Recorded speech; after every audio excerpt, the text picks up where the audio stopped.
Russo'sBrand.com, where the pros are the pros. Castrating the marks. All right, let's go to a Dave Meltzer tweet that was sent in by Brandon.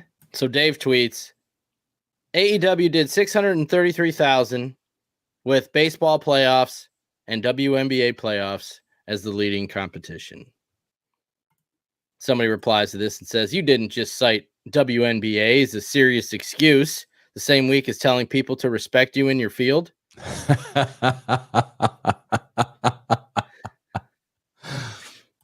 So Dave says, sorry you're out of touch on WNBA, but it's done record numbers all year.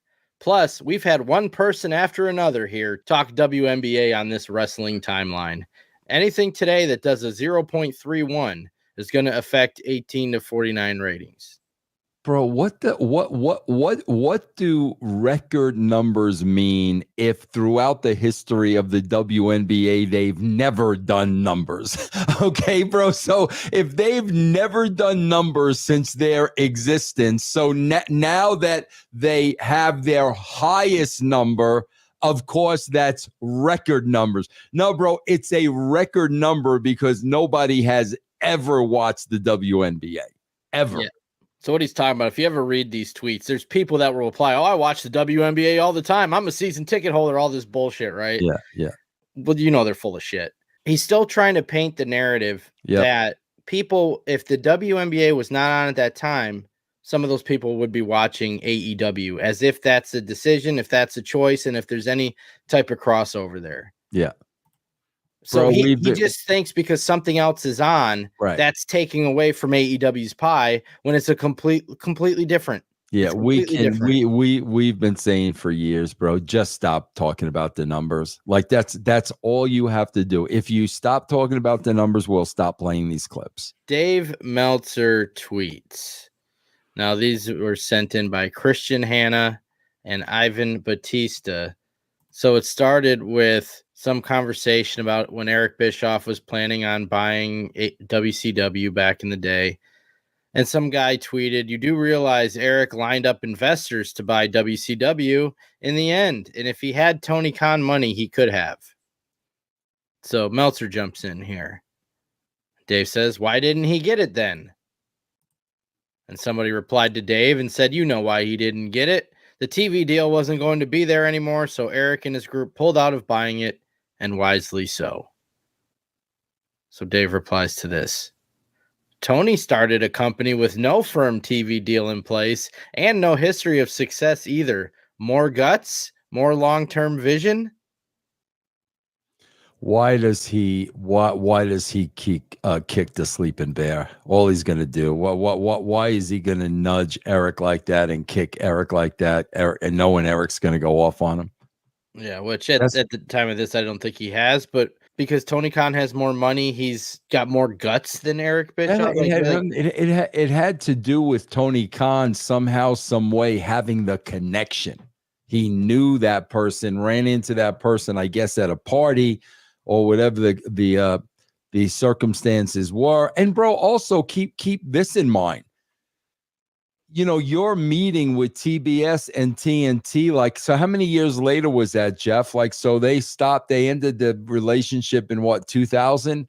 So you fast forward 20 years later, and now, you know, the ratings that WCW were pulling in at the time look a little different 20 years later.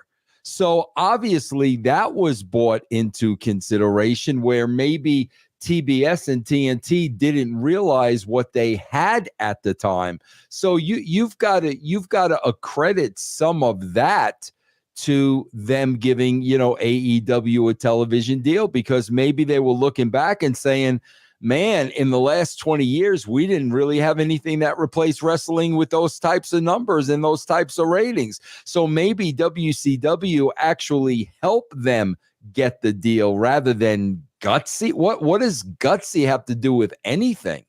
because he didn't have the deal when he created AEW. So he had more guts than Bischoff, because Bischoff wouldn't have had a deal either if he bought WCW. Yeah, well, Bischoff was smart not to go forward without a television deal, And like I said, bro, how do we know a television deal wasn't already in place when Tony made the decision to start AEW? Yeah, I mean, do we know the timing of all this? No, Dave's just saying it wasn't in place. Well, and we're supposed to believe Dave? Right. We're supposed to take Dave's word on anything? Yes. I stopped taking Dave Meltzer's word, bro, a long time ago, man. So somebody replied to that tweet and they said, it's a huge difference, though. Tony had unlimited to spend, so he could afford to take a couple years of spending while losing money. Most promoters and owners couldn't. So I find it hard to compare him against other people since he never had to worry about money running out.